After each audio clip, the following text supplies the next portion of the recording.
نوره شبه ستات كتير جدا جدا جدا في مصر. شخص شديد التحمل وشديد القوه، ومع ذلك عنده ابتسامه رضا شديده وعنده امل فظيع في بكره. انا راجل في صناعه الافلام ارى ان العنصر النسائي عندنا في الصناعه قليل بل نادر الوجود يعني. فهو ده السبب اللي خلاني اعمل الفيلم ده، ان العنصر النسائي هو ابو وام هذا العمل.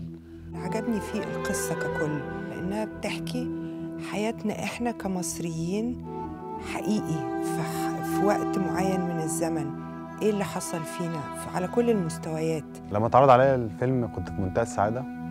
قعدنا على الشخصية وقعدنا على علي ده عامل إزاي، وقعدنا على موضوع الموتوسيكل ده هيتساق إزاي.